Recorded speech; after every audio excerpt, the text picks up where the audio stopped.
Mas Arif Isref. Terima Selamat kasih datang. Pak Agus.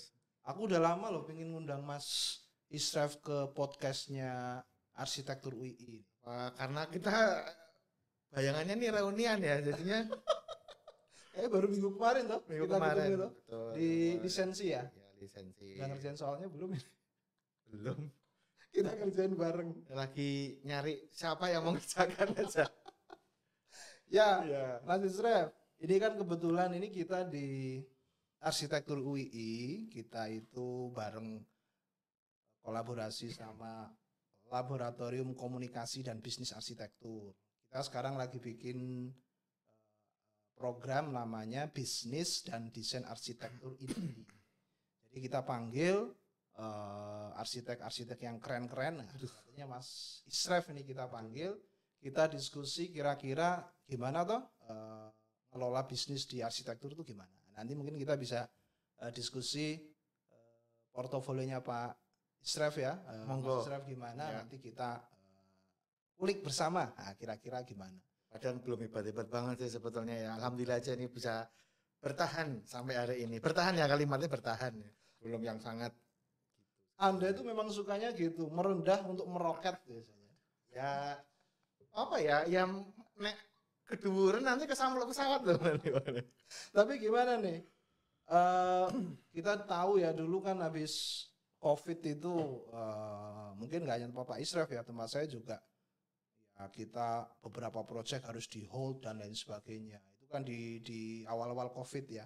Tapi sekarang gimana Pak Isref? Ke sini udah mulai normal lagi atau gimana terkait dengan bisnis arsitektur ini? Ya, tapi itu sangat-sangat betul ya Pak Agus. Jadi COVID itu sebetulnya buat kita, terutama ya kalau kita tarik sebetulnya kan tidak hanya di dunia arsitektur ya, semua bisnis kebetulan juga saya mengelola bisnis retail juga dan lain sebagainya. Memang cukup berdampak sekali. Jadi COVID itu sebetulnya sampai hari ini pada akhirnya itu membawa suatu hikmah ya, misalnya sangat arsitektur Islam ya, hikmah dulu setiap Jumat kan kita di KPTU. Jadi hikmahnya itu sebetulnya ternyata COVID itu kalau kita melihat apa ya, di luar kita mengesampingkan ketakutan kita terhadap COVID itu, ternyata ketakutannya itu adalah juga ketakutan sustainability bisnis kita gitu kan. Tetapi hal yang menarik adalah bahwa momen COVID itu adalah menurut saya dan tim dan beberapa orang yang sempat saya narasumber atau mungkin apa ya kolega yang itu adalah waktu yang tepat untuk merestart ulang bisnis kita, baik skalanya, kemudian market niche-nya, kemudian polanya. Nah mungkin nanti kita kalau mau cerita tentang portfolio atau apa sih sebetulnya yang dilakukan CTLA itu salah satunya adalah COVID itu kemudian membawa kita untuk menajamkan ulang visi misi kantor kita. Nah, itu yang merupakan strategi kita untuk bangkit, meskipun nanti dalam perjalanannya di 2000 berapa ya? Kita COVID itu 2001 ya. 2001, 2002, 2003 itu memang sampai hari ini ya mungkin mau dibilang pulih belum sepenuhnya, tapi karena memang kondisi marketnya ini belum pulih semua gitu ya, tapi akhirnya ya kebetulan ini kita itu kan banyak melayani juga bangunan-bangunan publik ya, yang kaitannya publik gitu. Yeah. Jadi ada tren publik kemudian terkait dengan infrastruktur itu agak berdampak sebetulnya gitu. Tapi emang bener ya, jadi mungkin sekaligus ya pas ketika COVID ya kita sekalian evaluasi juga. Betul, ya. Kita melihat sebenarnya apakah market pasar kita itu di arsitektur itu cukup sustain untuk ke depan atau enggak. Itu saya kira juga sebagai pembuktian ya. Betul. Dan juga melihat juga kira-kira sistem di perusahaan itu gimana toh dengan kita itu mungkin punya banyak staff atau mungkin lebih baik staffnya nggak terlalu banyak tapi mungkin outsourcingnya yang lebih banyak dan lain sebagainya, itu mungkin juga jadi refleksi juga ya di COVID itu. Dan alhamdulillah sampai dengan hari ini ya sustain toh Pak. Maksudnya studionya Pak Isref juga masih berjalan sampai dengan hari ini. Kalau cerita-cerita SITLE itu gimana Pak? Dulu awalnya dari namanya keren ya. SITLE, saya tuh sampai dengan hari ini nggak tahu loh. Sebetulnya singkatan apa tuh sebenarnya? Sebetulnya nggak boleh-boleh amat begitu ya maksudnya ya. AICTLA gitu aja ya sebenarnya cuma begitu. AICTLA. Ya, nggak boleh-boleh banget Kalau gitu. AI-nya kan sudah jelas, Arif Isra Widianto. Ya, Terus sebetulnya AI-nya tuh ada dua, AI Arif Isra Widianto dan Arsitek Indonesia. Jadi kita melabelnya seperti. Jadi sebetulnya itu kepingin ya menjadi ya oke lah kita namanya visi kan sangat jauh ya gitu. Terus kita kepinginnya ya oke lah kita istilahnya tuh cross border lah, artinya kepingin karya kita tuh mendunia. Akhirnya AI-nya tuh bisa dikonotasikan sebagai arsitek Indonesia. Tapi sebetulnya nama CTLA itu adalah kepanjangan dari Cipta Tuntas Laras. Cipta Tuntas Laras. Ya, tapi kan kalau buat kita ini kan namanya terlalu berat ya untuk secara nama komersial tuh ya orang nama artisnya kan keren-keren gitu kan. Nah, ini dibikin AICTLA. Jadi sebetulnya AICTLA itu dulu adalah kantor yang dirintis oleh bapak ibu saya. Jadi ya ini yang setiap kali saya ceritain ke teman-teman arsitek gitu ya. Kalau saya lagi off air wah kayak artis sebenarnya off air. Itu saya selalu menceritakan karena sebetulnya ada kaitannya dengan nama itu. Jadi alhamdulillah saya itu beruntung sekali lahir di keluarga arsitek ya. Bapak ibu saya arsitek. Ibu juga arsitek. Ibu arsitek Bapak juga. kan kita Ya. tahu semua. Dosennya ya Pak dulu kan. Dosen kita bersama. Kenal ya Pak. Ibu saya arsitek, terus kemudian istri saya juga arsitek. Bapak mertua saya almarhum juga arsitek. Jadi semua arsitek. Nah, ini belum saya arsiteknya. Paman saya aja arsitek landscape. Sepupu saya juga ada landscape. Terus banyak ya. karena ini saudara baru juga arsitek. Betul, ternyata saudaraan. Terus sepupu saya salah satu juga yang punya studio yang mungkin di udah kenal ya Mas Satria tuh 2 studio itu sepupu saya. Adiknya Eyang, cucunya adiknya, cucu adiknya Eyang. Iya. Kalau mau dibilang arsitek itu sudah seperti mendarah daging di saya gitu. Iya. Itulah yang kemudian qadarullahnya saya memang menjadi arsitek. Ya. Nah, karena saya menyayangi keluarga saya, mencintai keluarga dengan latar belakang ini, akhirnya nama Cipta Tuntas Laras itu dalam aktenya tidak saya hilangkan. Ya. Jadi waktu itu ceritanya dari CV menjadi PT, nama Cipta Tuntas Laras itu tidak saya hilangkan, tapi saya sematkan nama AI-nya ini. Depannya itu. Jadi ibaratnya ya Cipta Tuntas Laras itu adalah bapak ibu saya, sedangkan AI-nya itu adalah saya. Jadi kita itu ibaratnya kalau orang Jawa itu ya masih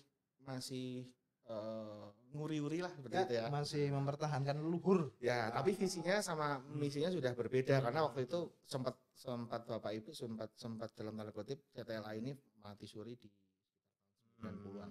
Nah, setelah itu baru vakum sampai saya lulus. Oke. Berarti memang dari awal sudah ada, karena tadi keluarga arsitek, kebetulan saudara-saudara juga banyak di arsitektur. Dari awal memang sudah dari dulu SMA dan lain sebagainya memang sudah ada ketertarikan itu, Mas Isra, untuk ya nanti kalau sudah graduate ambil arsitektur dan lain sebagainya. Sebetulnya enggak juga ya.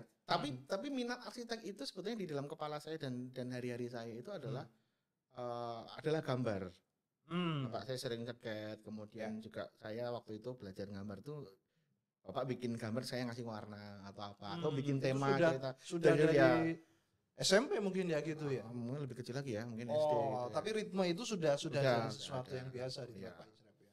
Terus kemudian ya yang pasti mungkin Pak Agus kan sudah lama mengenal saya.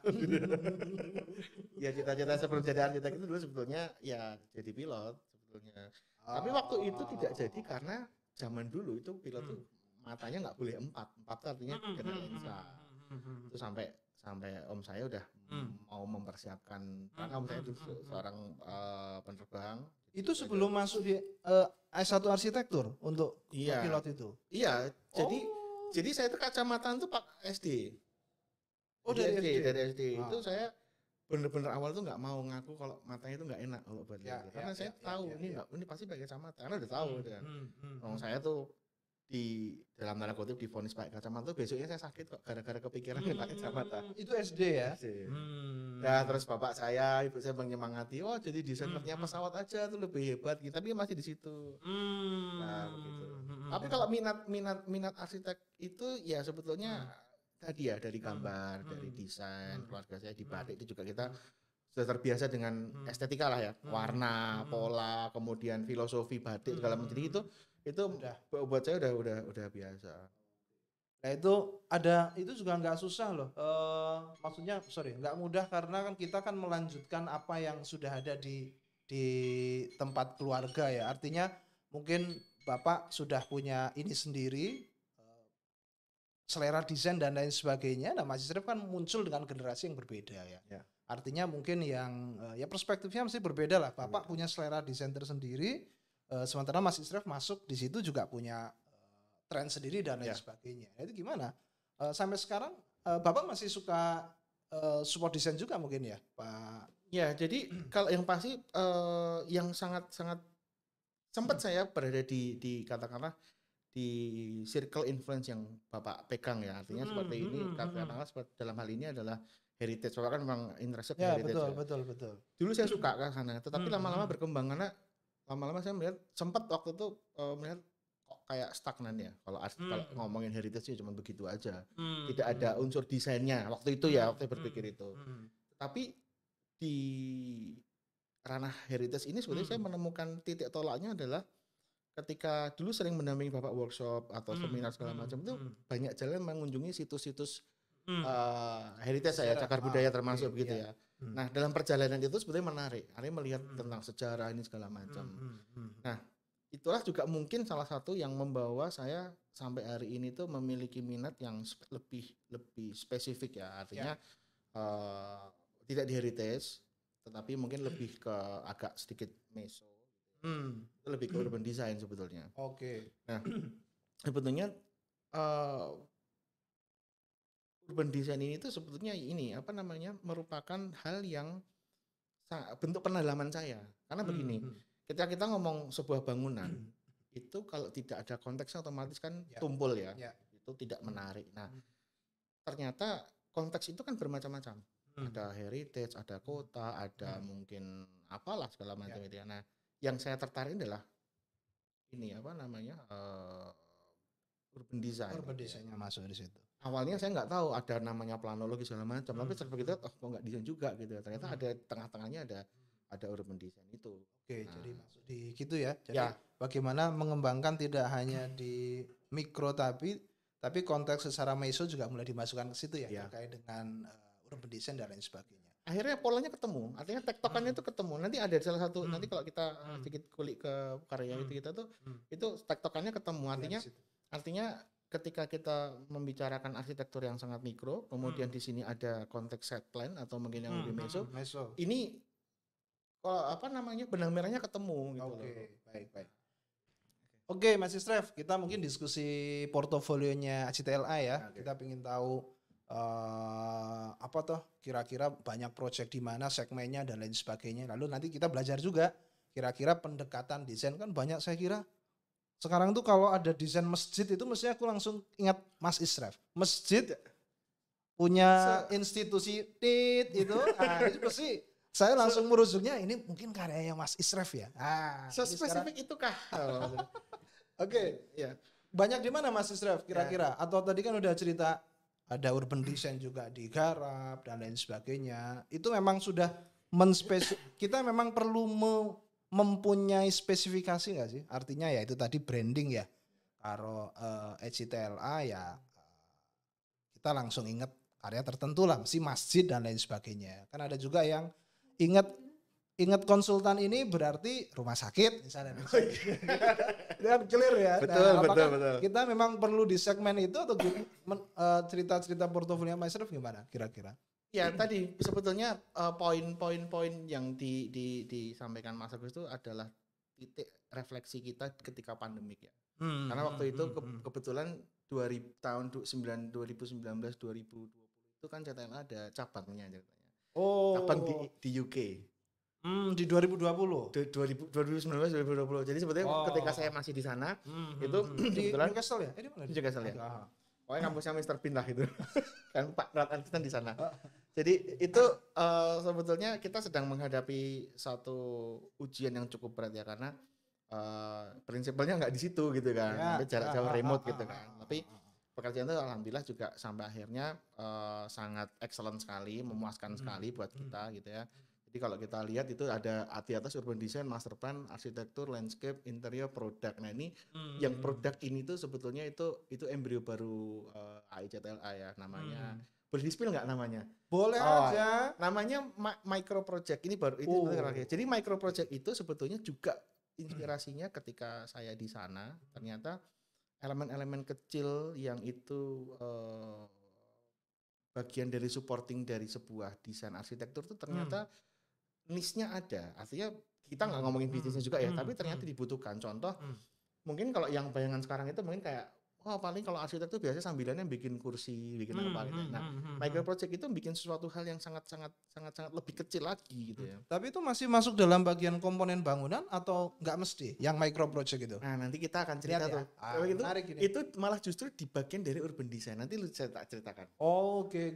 Nah, jadi ini urban design sama ini ya. Jadi sebetulnya kalau mau diceritakan sekarang itu adalah CTLA itu kita mencoba fokus kepada master planning sebetulnya. Awalnya dari master planning dulu. Ya, dari bangunan, kemudian konteks saya kemudian semakin kuat ke kawasan urban design ini, kemudian itu yang menjadi menjadi andalan kita bahwa master planning itu mendukung ke arsitektural.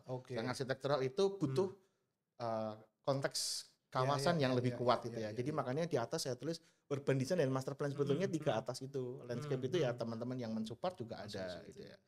Oke, bisa lihat yang itu mungkin ya. Tadi beberapa kayaknya ada urban design ya. Ya. Coba next. Kalau yang urban design semoga dimasukin ya. Saya lupa ini kemarin kan saya ada yang kecer ya. Master plan ada, master plan ya. Oke. Sorry, ini sebetulnya yang kecer itu bisa ini enggak? Itu sebetulnya ada visi misi itu yang mau saya ceritain. Ya. Tapi kalau kita lihat memang beragam ya, mulai dari ini bangunan ibadah kan spesifik banget nih, Mas Israf. Masjid, lalu ada sekolah juga, ada fasilitas kesehatan juga ya, tapi master plan juga ternyata banyak ya. Kalau gini itu pertama kali biasanya klien itu datang memang dia itu sudah ada pemikiran untuk membuat master plan atau mungkin sebagai kewajiban dari bagian arsitek juga untuk mengedukasi mereka. Artinya mungkin mereka datang baru saya ingin buat bangunan A begitu, tapi belum ada master plan-nya dan lain sebagainya. Kadang kita punya kewajiban memberikan edukasi juga mungkin ya ke klien ya, bahwa runtutannya ya Anda harus master plan dulu, nanti baru DED dan sebagainya. Pengalaman Mas Rif gimana? Nah ini menarik nih. Ini sebetulnya begini. Termasuk ini yang kemudian menguatkan kita bahwa master plan itu sebetulnya menjadi bagian terpenting ya. Artinya tentunya ya tidak semua jadi disebut master plan atau harus membuat master plan ya. Jadi yang pertama itu biasanya klien itu cuma cerita saya tuh mau bikin ini gitu ya. Tapi setelah kita kalau kayak dokter tuh dievaluasi ya, istilahnya di profiling lah seperti itu ya. Nah, profiling ini sebetulnya ada ilmu di luar arsitektur yang sempat saya ambil. Yaitu melihat sebetulnya katakanlah ya beberapa klien kita kan banyak yang yayasan ya. Kita profiling mereka. Sebetulnya ini yayasan itu sebesar apa toh influence-nya di masyarakat. Kemudian yang dia punya tuh apa? Karena biasanya kan yayasan-yayasan atau klien-klien kita yang belum pernah berurusan dengan arsitek, bukan berurusan ya, tapi menggunakan jasa arsitek itu dia akhirnya biasanya bangunannya tumbuh gitu ya, bangun sini bangun akhirnya bentuknya nggak karu-karuan. Nah setelah kita profiling itu biasanya kita menemukan sebetulnya dia itu mau berkembang atau tidak. Ini ketika mereka bangun berkembang artinya ini hubungannya agak kita tarik ya, yaitu tentang visi misi atau bisnis plan-nya mereka.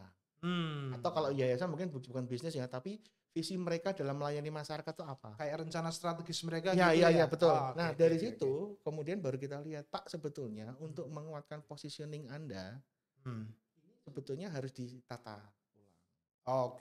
Nah, dari situ kita masuk nih, influence kita tentang masalah kawasan, kita ceritakan, Pak, ini sebetulnya lebih efisien begini loh, Pak. Lalu kemudian agak teknisnya kita ngomong, Pak, sebetulnya elemen apa tuh yang akan ditonjolkan oleh Bapak ini beserta yayasan ini dan beserta rombongan, apakah sebagai yayasan yang beragama, keagamaan, berarti ini bangunan apa namanya ibadahnya nih harus dominan atau mungkin nonjol, atau bangunan kesehatan ini harus ini Pak Agus kan sudah sangat amat sekali, atau pendidikan. Nah pendidikan atau apa, jadi profiling itu yang kemudian mengarahkan kita untuk memberikan rekomendasi ini sebetulnya itu. Ini mungkin bisa cerita yang master plan tadi misal, Mas. Ya. Sebelum kita ke visi misi Jadi tadi. ada Next mungkin ya. Next ya mungkin yang ini. Oke. Plan. Nah, ini gimana nih? Nah, sebetulnya begini Pak Agus. Dengan RI1 juga. Dengan ini. RI1 dan AB1. Oh iya. Gimana nih proyek di mana? Ini di Sedayu sekarang masih ongoing. Jadi ini sebuah proyek ya kita sebutlah punya Muhammadiyah ya. Ya. Yang sebetulnya ini nilai sentimennya tinggi. Sentimen dari positif ya.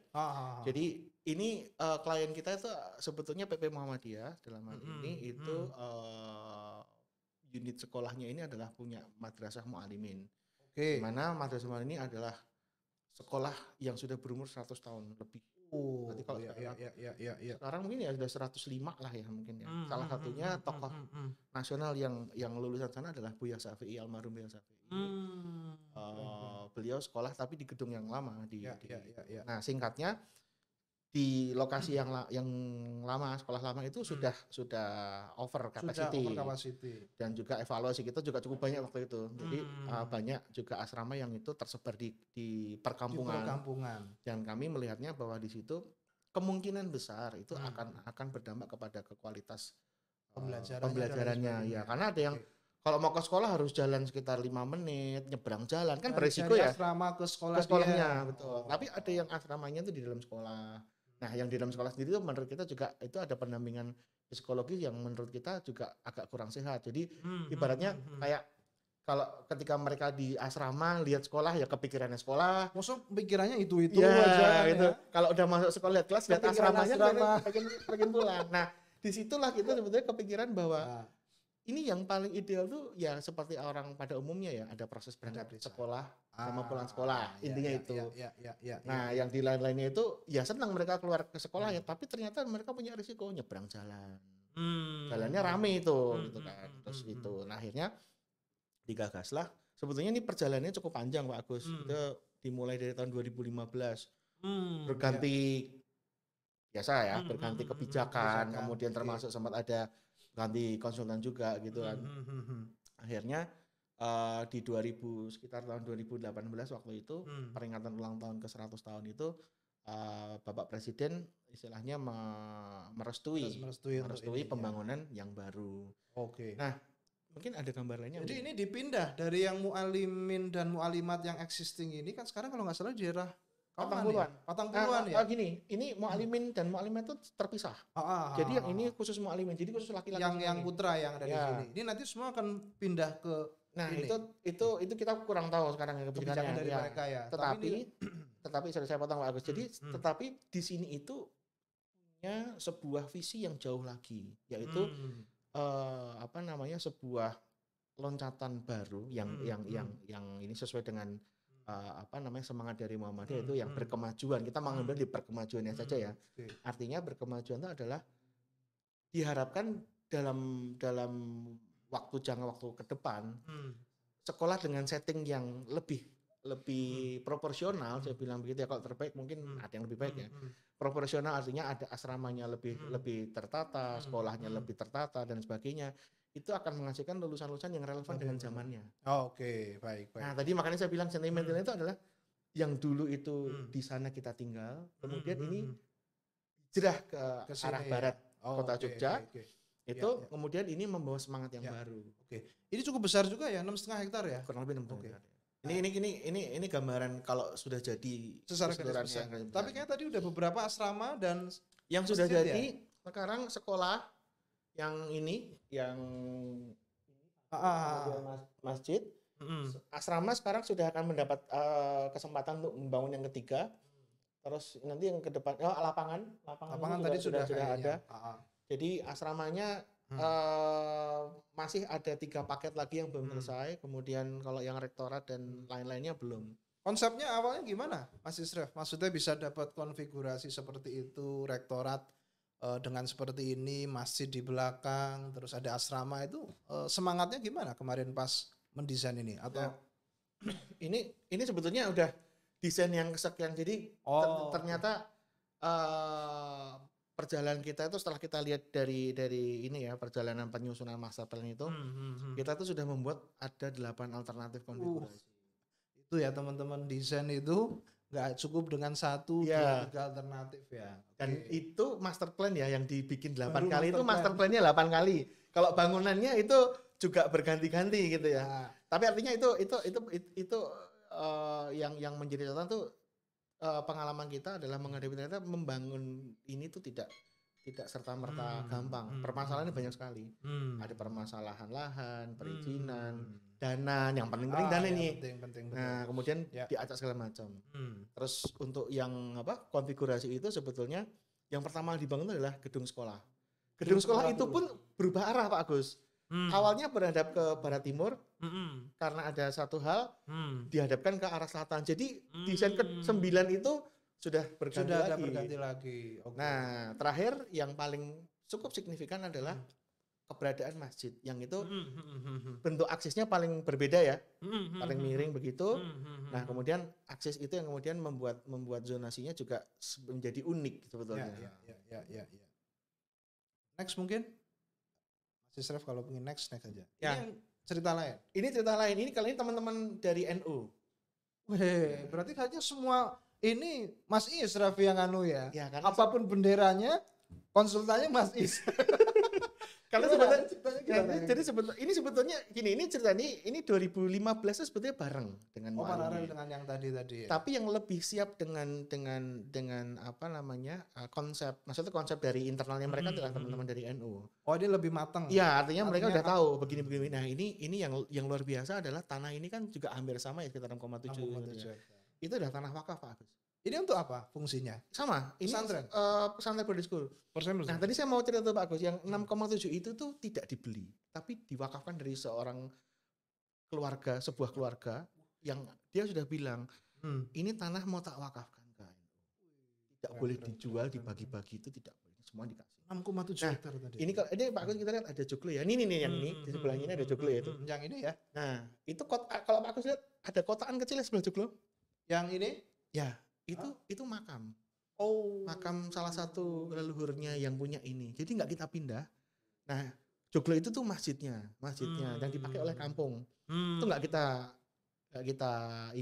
dipakai kampung artinya tidak hanya untuk internal purpose ya, tapi akhirnya yang internal kita bikin lagi di belakang. Oh, yang di belakang ini yang ada minaret. Iya, gitu. Karena kalau dicampur kayaknya nggak cukup. Nah, kalau yang ini bedanya boarding school-nya itu memang lagi perempuan. Nah, konsepnya dibagi sebelah kanan dan sebelah kiri. Kita membaginya dengan zoning yang jelas. Setelah masjid itu mungkin untuk putra, sebelum putri betul, gitu ya. Tantangannya gimana? Karena site-nya agak memanjang ya. Memanjang masih kontur. Ya, makanya namanya lembah mana. Jadi dia seperti lembah ke bawah gitu.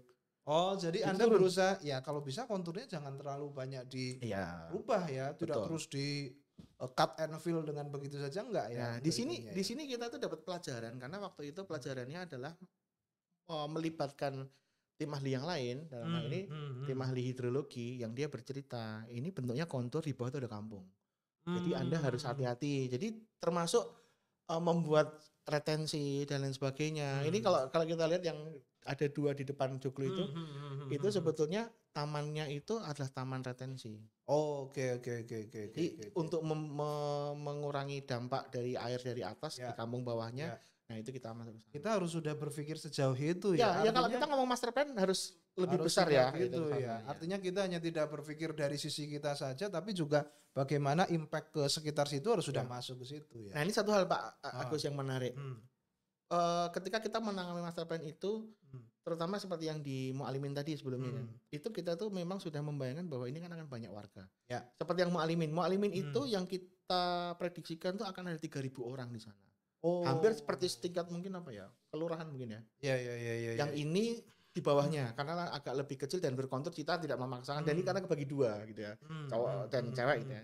Ini sekitar 2.000. Nah, artinya tadi kalau Pak Agus menanyakan tentang konsepnya tadi seperti apa, salah satunya adalah setting kita adalah mengkonsep bahwa ini seperti kota mini. Makanya yang pertama tadi namanya kader city, kota kader.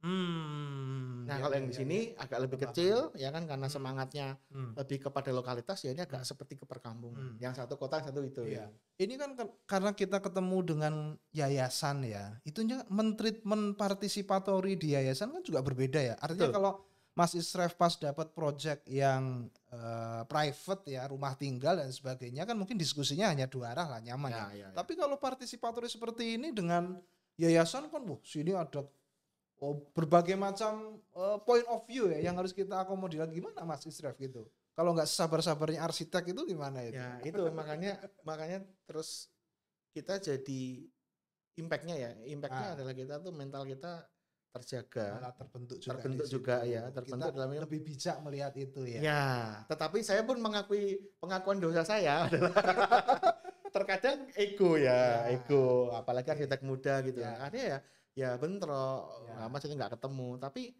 ya betul tadi kita paling nggak setiap rapat tuh minimal ketemu 10 orang. Repotnya lagi kadang-kadang 10 orang ini sekarang datang besok nggak datang.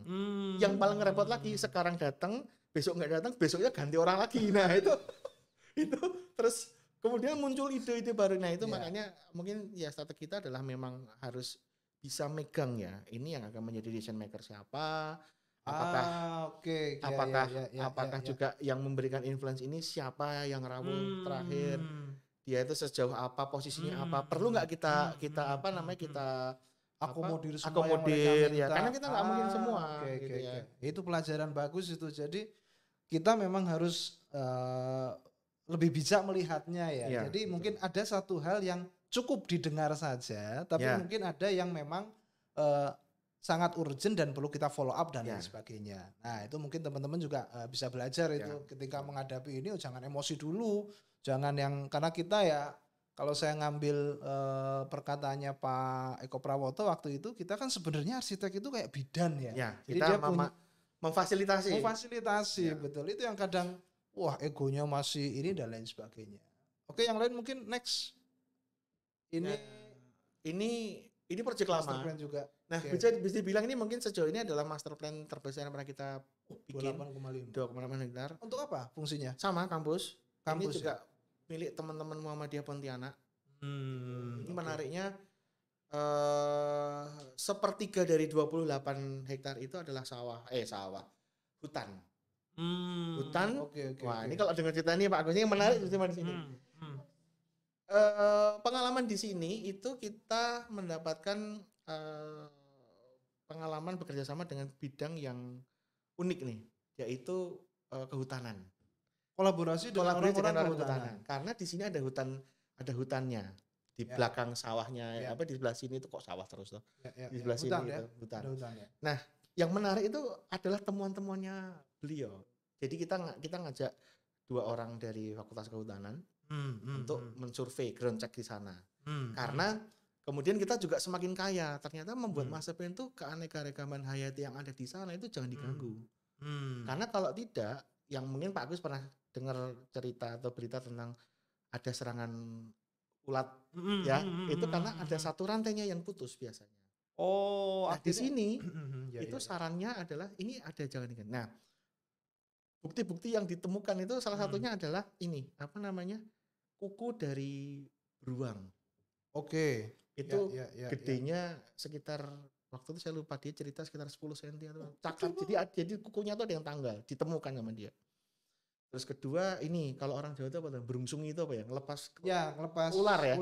Ular piton yang diameternya sekitar 15 sampai 20 cm. Artinya di situ ada ekosistem itu. Ada, betul. Terus juga bekas jejak buaya muara. Yang udah sebesar alligator. Jadi ada di sana. Nah, kalau bisa di sana ternyata sungai itu kan ada periodik meluap tinggi gitu ya. Luapan tinggi-tinggi itu yang kemudian ada yang kembali, ada yang tidak gitu. Ada yang kembali ke sungai, ada yang kejebak gitu ya. Nah, disitulah kemudian dan itu tim itu memang bagian dari tim perencanaan, memang harus di awal sudah dilibatkan ya untuk melihat plotting itu ya. Itu yang kadang kita lupa. Kadang kita hanya melihat ini kayaknya hanya butuh untuk topografi dan lain sebagainya, tapi kita nggak melihat ekosistem di situ tuh sebenarnya ada apa. Nah itu tadi yang saya ceritakan di awal, termasuk itu bagian dari profilingnya tadi itu. Nah profiling yang ini menarik Pak Agus, karena kampus ini itu memang daya jualnya atau hal yang menarik dari ini adalah tentang pembibitan tanaman lokal. Salah satunya adalah lidah buaya. Jadi memang ini hutannya, dan ini makanya kalau diceritakan kan banyak ALR ya.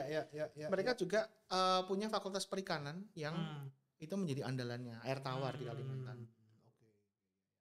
Oke, next mungkin. Nah ini Padang Sekolah ini di Padang Sidempuan juga masih punya teman-teman Muhammadiyah, tetapi ini case-nya adalah di depan yang putih itu ada gedung existing-nya, di bawah itu mereka punya tanah, yang belum bisa dimaksimalkan. Nah, tadi Pak Agus kok balik ke awal tadi, interest-nya itu sebetulnya ada lagi yang menarik, yaitu tentang pertanian. Nah, pertanian itu sebetulnya dulu kebanyakan nonton film kayaknya saya ya. Gimana? Terutama film apa ya? Tentang yang kiamat itu loh. Armageddon sama bukan Armageddon, apa? Yang 2012 ya. Oh iya. Imajinasinya kan kemudian kan kita harus mempersiapkan ya, prepare ketahanan. Nah, makanya sebetulnya ya film itu udah lama duluan ada, tapi pemikiran saya itu karena masalah ketahanan pangan. Jadi saya tuh senang melihat hal seperti itu. Makanya saya tertarik juga ke bidang pertanian gitu kan. Nah, kebetulan sekali di ini Padang Sidempuan ini itu mereka itu memang punya 2 fakultas andalan, pertanian dan hukum. Nah, yang pertanian ini yang saya highlight karena nah sekali lagi ngomongin master plan itu tidak hanya site ini, tetapi saya melihat profiling kota Padang Sidempuannya itu. Jadi kita melihat dari skala yang lebih besar. Lebih besar lagi. Nah, Padang Sidempuan ini itu adalah kota jasa waktu itu ya. Dan mereka bersiap waktu itu akan ada rencana pemekaran wilayah. Nah, artinya si Padang Sidempuan ini harus punya identitas ciri khas kotanya itu sebagai apa. Nah, profilnya ternyata kota ini tuh punya banyak lahan produktif penghasil hasil pertanian dan bumi. Nah, akhirnya itu yang mau saya highlight ke sana. Nah, konsepnya ini akhirnya ini kalau yang gambar di atas itu kan di depan ada halaman. Halaman itu tuh sebetulnya adalah laboratorium outdoor. Bentuknya sawah. Sawah dan perkebunan. Jadi mereka itu kalau mau praktikum di sana. Jadi ketika di situ ya jadi beneran ke sawah. Nah, mungkin agak relate dengan sekarang ya, pemerintah mendorong petani-petani ya, lalu termasuk ini gerakan petani milenial gitu kan. Nah, sebetulnya landscape itu temanya support situ juga ya. Nah, ini hubungannya dengan master plan adalah lebih kepada regionalnya. Baik. Impact-nya kepada daerah. Kita diskusi 2 hal lagi nih, Mas Israf. Yang pertama, yang berikutnya yang masterpiece-nya HCTLA lah, masjid kan. Mungkin bisa disampaikan nggak proyek yang mana gitu yang sangat Mas Israf punya cerita banyak terkait dengan masjid, lalu nanti terakhir cerita masalah micro itu tadi. Micro produknya ya. Mungkin di slide aja Mbak yang mana? Ini pas keberapa. Nah, ini. Gimana nih ceritanya nih? Sampai hari ini merupakan salah satu karya kebanggaan kita karena ceritanya panjang juga ya sebetulnya. Yang pertama yang tadi saya cerita ini sebetulnya kolaborasinya bukan kolaborasi sih juga, tapi akulah sebetulnya kolaborasi itu AICTLA Indonesia dan ACTLA UK. Jadi ini dikerjakan di 2 negara. Tahun 2020 kan mungkin kita masih belum terlalu familiar. Kalau sekarang kan udah sangat familiar, kita diskusi online dan lain sebagainya, daring ya. Dulu kan kayaknya belum ya. Gimana Mas Israf mengkoordinir yang di Jogja dan di Inggris dan lain sebagainya, gimana waktu itu 2020 itu? Sebetulnya ternyata polanya enak sekali. Enaknya begini, selisih jam kita 6 jam. Itu hampir mirip dengan jam kerja. Jadi ketika teman-teman di Jogja jam 9 sampai jam 5 itu kerja, di tempat saya masih pagi. Nah, jam 5 sore itu mereka pasti upload report ke saya. Ketika saya bangun, saya lihat, saya kasih input, mereka kan sudah ini. Nah, besok pagi mereka dapat feedback dari saya. Jadi kerjanya 24 jam ya. Mereka selesai di sore, report ke Inggris. Inggris akan, karena hari pertama jam pertama mereka bekerja di Inggris, nanti input, nanti sampai ke Indonesia akan di follow up di hari berikutnya dan lain sebagainya. Salah satu hal yang menarik dari pengalaman kita, meskipun juga sempat waktu itu ketika mungkin pas jeda waktunya pas ketemu antara Indonesia dan itu biasanya ketemunya tuh di antara jam 2 siang atau jam 3 siangnya Indonesia dan pasti jam 9 gitu kan. Itu kita ada Zoom atau apa kita bisa cerita begitu. Nah, terus yang kedua memang ini masjidnya ini itu saya harus melakukan keputusan berat untuk membuat itu apa namanya bilah-bilahnya, itu makanya namanya Ya, masjid bilah. ya. Jadi masjid bilahnya itu sebuah hasil eksperimen selama 4 tahun sudah Mas. Sebelum ini tuh ada eksperimennya. Gimana itu? Nah, sebetulnya eksperimen yang panjang itu juga merupakan hal yang sama dilakukan oleh Mas Andi Rahman ya kalau boleh saya sebut ya. Ketika Mas Andi itu pertama kali melakukan eksperimen menggunakan bata dan sekarang menjadi nata bata itu.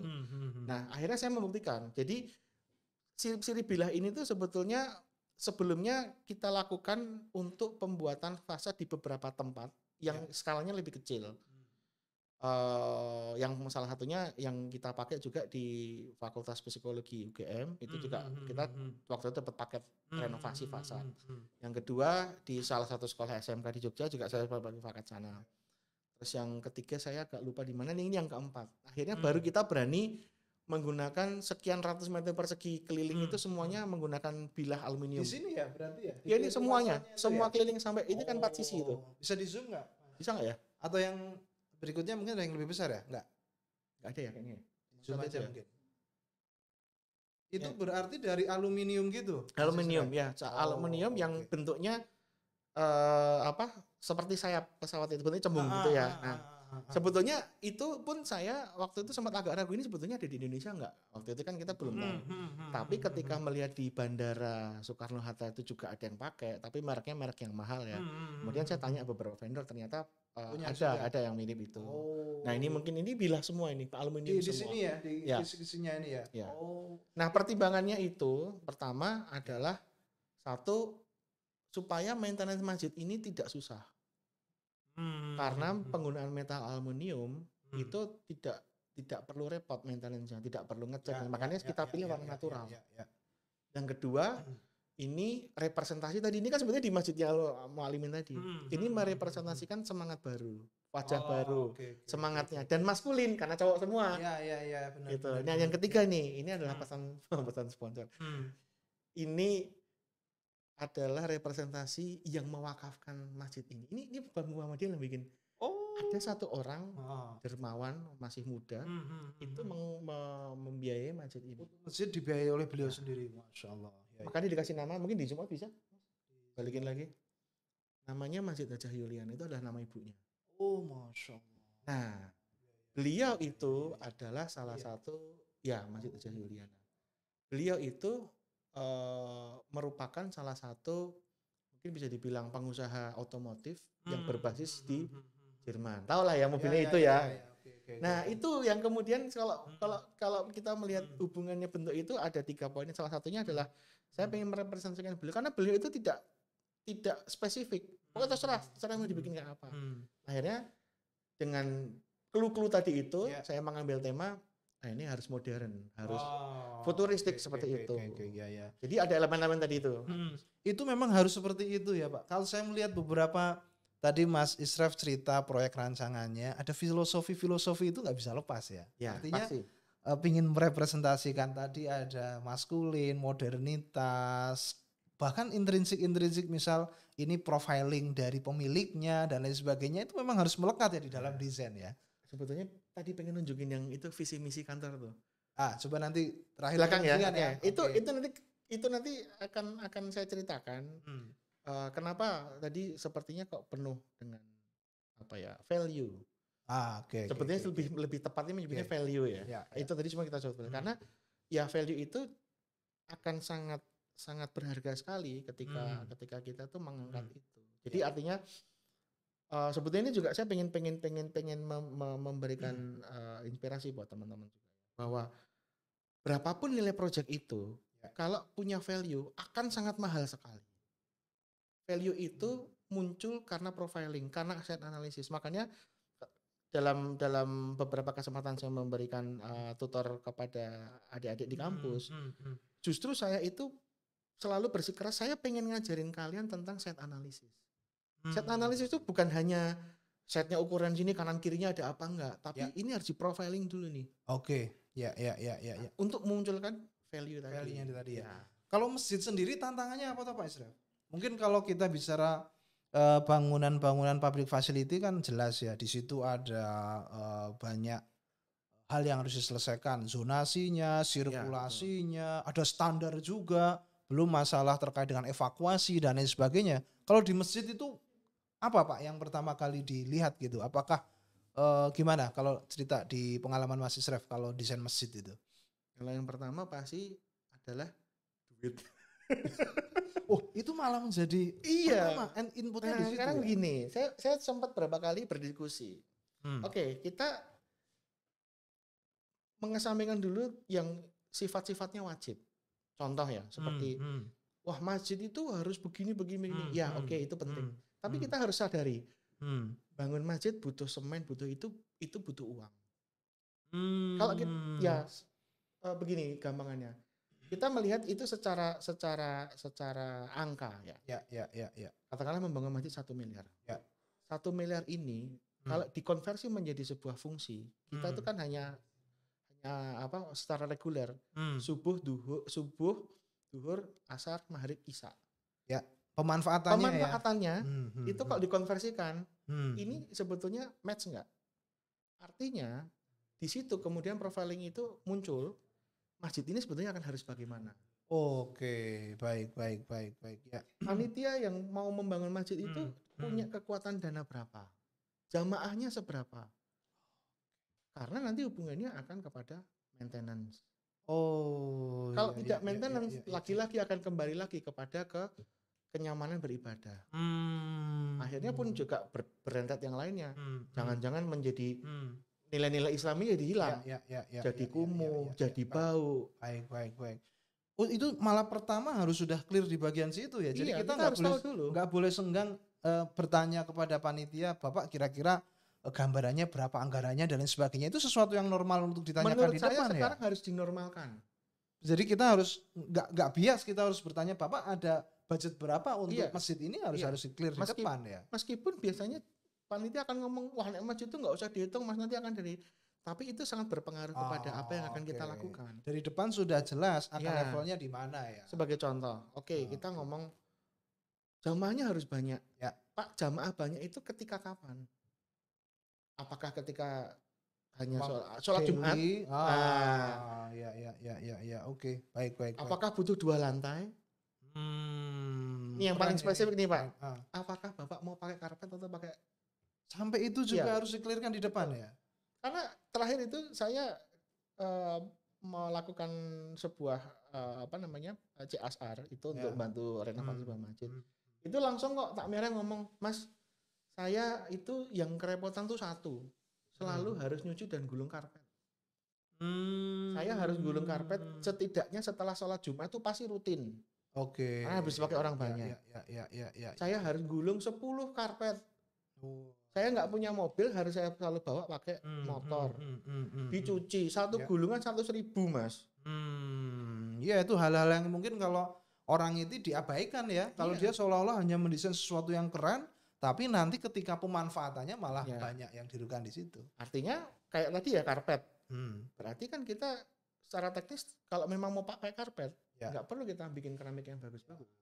Anggarannya bisa dialihkan untuk yang lain. Tapi kalau memang takmir itu berarti kita harus memenangkan penggunaan material. Ini harus yang bagus keramiknya. Karena tidak ada karpet dan sebagainya. Iya. Artinya yang ditekankan di situ memang komunikasi kita sebagai arsitek, kita bagaimana berdiskusi dengan mereka, menampung masukan-masukan dari mereka di awal itu memang harus arsitek harus cukup lihai di pengelolaan itu ya. Oke, ini gimana mungkin yang micro ini? Micro project itu sebetulnya adalah lebih kecil daripada small. Skalanya lebih kecil lagi. Karena ini sebetulnya project pas pandemi. Terus kemudian juga project ini kolaborasi dengan salah satu brand furniture lokal Jogja.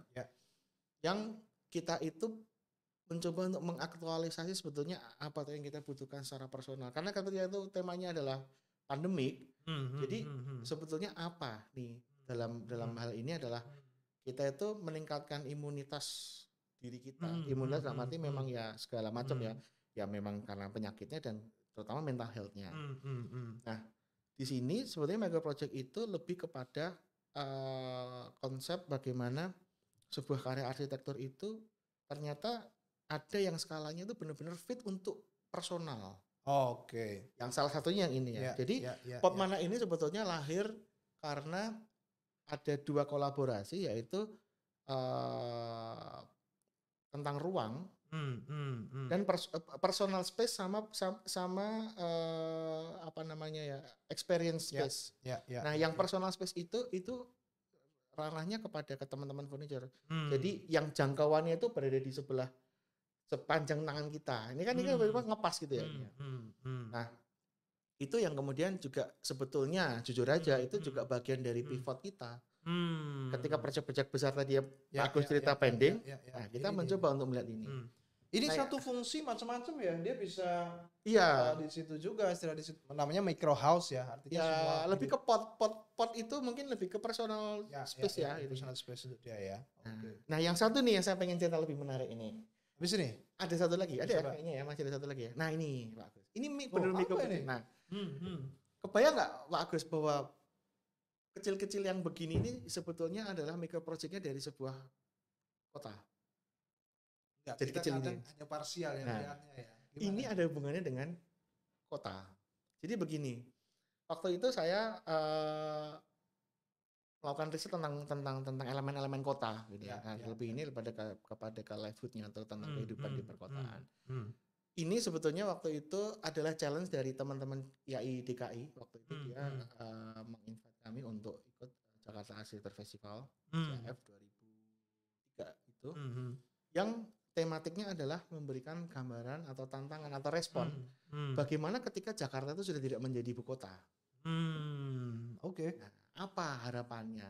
Nah, intinya harapan kami adalah memang Jakarta itu menjadi lebih baik, lebih nyaman dan lain sebagainya ya. Nah, salah satu melihat parameter kota itu sedang dalam kondisi apa ya, mungkin kritis atau apa, itu adalah tidak environment baik saja. Ya, itu environmentnya. Environmentnya itu salah satu yang kita tracking adalah keberadaan burung. Itu sebagai salah satu indikator. Iya, indikatornya. Jadi ketika suara burung-burung itu sudah tidak ada di kota, berarti burung-burung ini sudah merasa tidak aman. Nah, disitulah inspirasi awalnya itu bagaimana kita itu memberikan shelter untuk burung ini supaya dia itu masih bisa menjadi bagian dari ekosistem sebuah kota. Makanya namanya Twitter Project. Twitter Project ya. Twitter tuh cuitan ya. Ya, nah kebetulan waktu itu Twitter tuh kan baru banyak war ya. Awal tentang pilkada lah atau apa gitu. Nah, cuitan-cuitan itu yang kami representasikan ternyata cuitan itu hal yang menarik buat masyarakat perkotaan katakanlah begitu. Tapi cuitan digital itu suaranya sumbang, ada suara positif. Nah, sekarang kita mendevelop lagi cuitan yang alami, yang bener-bener nature ya di situ ya. Makanya project itu kita buat ini project. Namanya ini tempat makan burung bertidur namanya. Nah, ini tadi yang Mas Israf cerita dari depan. Sebuah konsultan punya visi, misi dan juga value tadi ya. Nah, kalau kita hanya menjalankan konsultan as usual, hanya mencari profit, mungkin ya nggak banyak manfaat yang bisa kita tebarkan. Betul. Ya. Nah, gimana Mas Israf di ACTLA gimana kira-kira?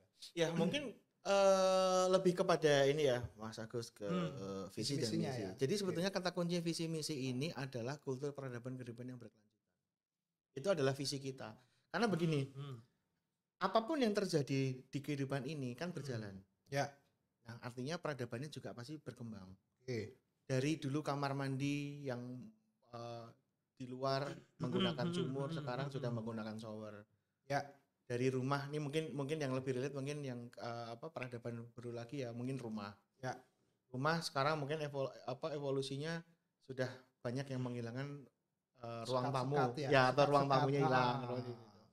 Jadi sebetulnya yang kita lihat itu adalah jangka ke depan adalah berkelanjutan, peradaban kehidupan yang berlanjutan. Termasuk tadi seperti yang di Mualimin, itu peradaban yang berkelanjutan. Dulu tidak ada tempat makan khusus, sekarang kita harus menyiapkan tempat makan khusus. Karena ternyata menurut salah satu tim, kita sebetulnya punya timnya tuh macam-macam. Jadi sebenarnya kayak misalkan Mualimin itu ngomongin tentang peradaban, peradaban. Ternyata salah satu tempat belajar peradaban itu adalah meja makan. Karena kita tahu ada semua orang diskusi makan, di situ. tidak kecampur, tidak kedistraksi, salah satunya begitu. Nah, Kalau misinya sebetulnya kita itu lebih kepada kata kuncinya kepada affordability atau keterjangkauan. Keterjangkauan. Nah, kita tuh membaginya satu, keterjangkauan terhadap konsep kita tuh dijangkau nggak sih sama klien, paham nggak? Itu penting. Nah, Jangan kita seolah-olah melihat bikin hanya dari atas saja begitu betul, kan. atau kita bikin versi kita tapi ternyata klien kita nggak tahu maksudnya Gitu. apa. Artinya di situ juga kita menekan ego kita seperti apa. Iya, Yang iya, penting iya, bisa iya, betul, terdelivery betul, di situ. betul. Yang kedua adalah affordable secara pembangunannya. Oke. Bikin rumah Oke. di dalam kampung terjangkau nggak kalau ini? Ya. Termasuk mungkin juga teknologi ya. Iya, itu Artinya maksudnya. gitu ya. Artinya Teknologinya. kita nggak selalu berpikir ya itu tadi kita selalu berada di menara gadang gitu. Kita melihat arsitek yang utama, sementara nanti di implementasinya akan banyak dengan dari situ. Terus yang ketiga yaitu jelas biaya. Oke, baik. Kita bikin ini bisa nggak tuh mereka untuk menjangkau ini? Kalau itu semua bisa dilaksanakan, saya kira hubungan dengan klien akan sangat baik ya Mas Isra. Iya, itu Artinya itu kita tidak hanya berperan sebagai arsitek yang membuat sebuah desain dan lain sebagainya, tapi kita membantu mereka untuk tadi ya memetakan visinya, memetakan profilingnya dan lain sebagainya, dan desain kita pasti akan sangat fit dengan. Ya. Terakhir, silakan. Itu adalah terjangkau untuk melakukan perawatannya, Maintenance-nya. Oke. Minta ini ternyata susah. Kalau rusak belinya harus di Jepang atau di Cina. Dan itu kewajiban arsitek juga sampai berpikir sampai di level itu ya. Siap, terima kasih Mas Isref, luar biasa. Banyak diskusi, banyak kita belajar ya. Tadi kita memplottingkan bahwa ya tugas kita sebenarnya cukup banyak ya arsitektur ya. Tapi semuanya demi untuk membangun peradaban ke depan yang lebih baik. Betul. Keren. Terima kasih Mas Isref. Ketemu lagi di lain kesempatan. Ya. Jangan lupa subscribe dan like channel kita. Terima kasih.